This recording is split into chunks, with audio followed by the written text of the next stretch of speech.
बहुत समय पहले की बात है। एक गांव था, चंपापुर। वहां हर तरफ हरियाली थी।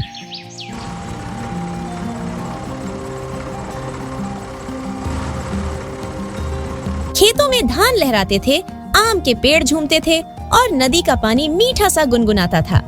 उसी गांव में दो छोटे दोस्त रहते थे, हरिया और गिरधारी। हरिया सरल स्वभाव का और मेहनती लड़का था।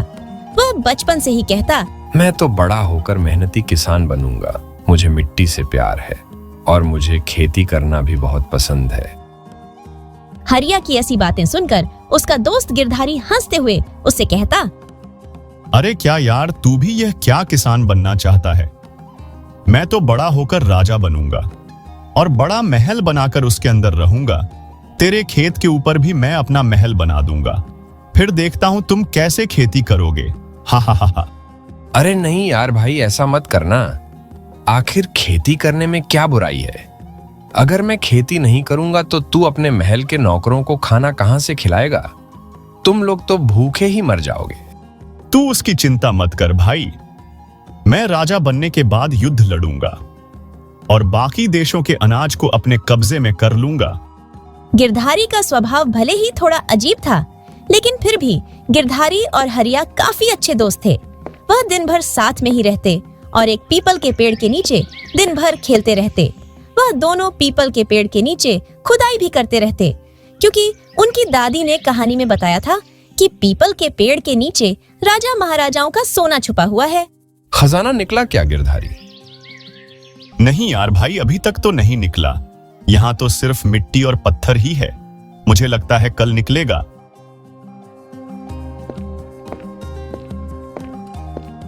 गिरधारी के पापा अमीर थे और उनका घर भी काफी बड़ा था। वह शहर में ही रहते और गांव में उनके लिए पैसे भेजते। इसीलिए गिरधारी भी बड़ा आदमी बनने का सपना देखता था। वही हरिया के पापा गांव के मामूली किसान थे, जिनका एक छोटा सा घर था, जिसमें हरिया अपने माता पिता के साथ रहता था। भले ही उनका परिवार और घर छोटा था, लेकिन वह साथ में काफी खुश रहते।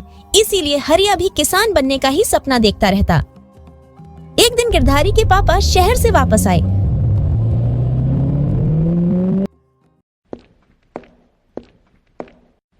आकर वह गिरधारी से बोले, गिरधारी बेटा, चलो चलते हैं, शहर में ही रहेंगे। अब हम लोग वहीं पर बड़े स्कूल में तुम पढ़ाई करना और फिर बड़े आदमी बनना।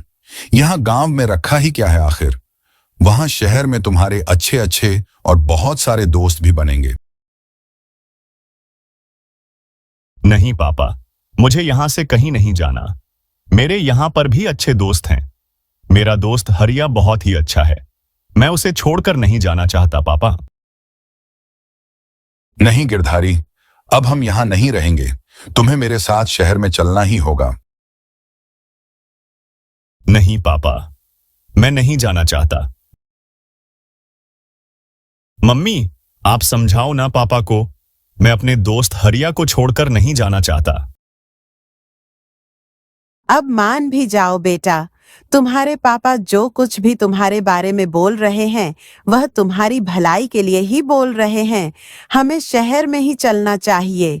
वहां पर ही तुम पढ़ाई करना और पढ़ लिख कर एक बड़े आदमी बनना।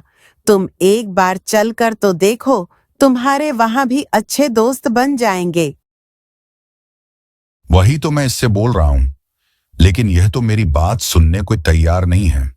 यह देखो, अब रोने भी लग गया। अब चुप भी हो जाओ गिरधारी। बेटा, हम थोड़े थोड़े दिनों बाद गांव में आते रहेंगे। तुम अपने दोस्त से मिल लेना, लेकिन अभी तुम्हें शहर चलना ही होगा। मम्मी, आप भी मेरी बात नहीं मान रही।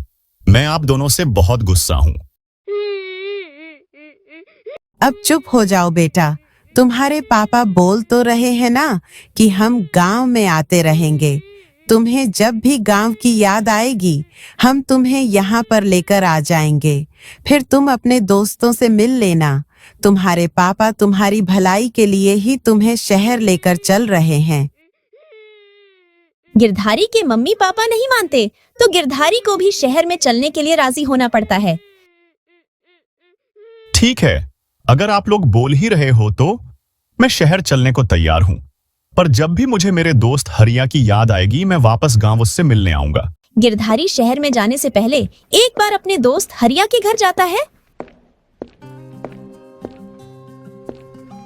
और वहां जाकर उसे अपना सारा दुख दर्द बताते हुए कहता है, हरिया, मेरे दोस्त मेरे मम्मी पापा मुझे शहर ले जाना चाह रहे हैं। मैंने उन्हें बहुत मनाना चाहा, पर वह नहीं माने। मुझे अब शहर जाना ही पड़ेगा।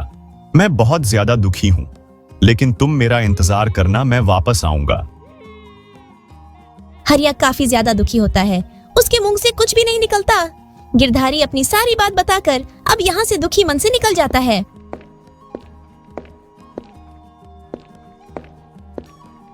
गिरधारी अपने माता पिता के साथ कार में बैठकर शहर चला गया। अब हरिया गांव में बिल्कुल अकेला पड़ चुका था। उसका कोई भी दोस्त नहीं था। हरिया अकेले ही पीपल के पेड़ के नीचे बैठा रहता और उस खजाने की खोज में लगा रहता। ऐसे ही दिन बीतते गए। अचानक 1 महीने बाद गिरधारी वापस अपनी कार में बैठकर अपने माता पिता के साथ गांव में आता है।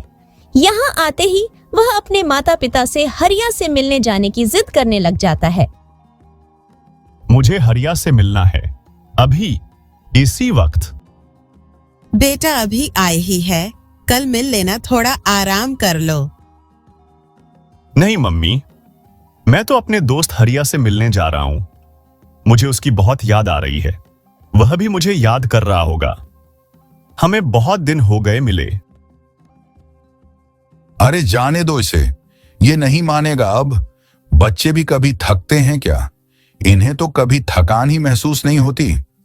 ठीक है गिरधारी, जाओ मिल लो अपने दोस्त हरिया से, पर शाम होने से पहले जल्दी घर आ जाना।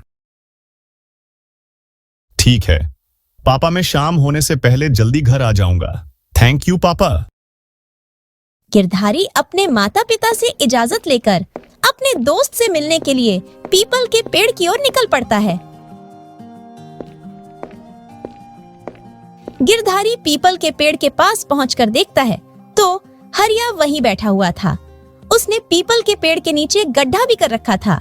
उसे देखकर गिरधारी को यह बात तो पता चल गई थी कि हरिया अभी भी खजाना ही ढूंढ रहा है। गिरधारी को देखकर हरिया उठ खड़ा हुआ और वह दोनों एक दूसरे को देखकर खुशी से रोने लग गए।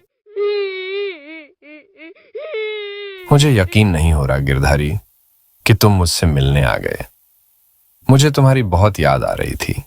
मैं हर रोज तुम्हारे आने का इंतजार करता रहता था। मुझे भी तुम्हारी बहुत याद आती थी हरिया। मैं तुम्हें हर रोज बहुत याद करता था, लेकिन मैं अब आ गया हूं। अब हम दोनों साथ में ही रहेंगे।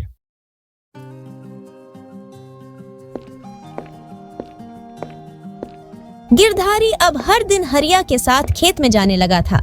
वो दोनों खूब बातें करते, हंसते और खेत की मिट्टी में हाथ लगाकर खेलते हुए काम सीखते। इसी के साथ ये कहानी यहीं पर खत्म होती है।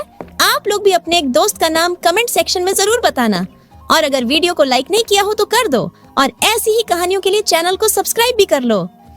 जादुई मटका की कहानी आपको स्क्रीन पर दिख रही होगी, आप देख सकते हो। सब्सक्राइब करना और लाइक करना मत भूलना।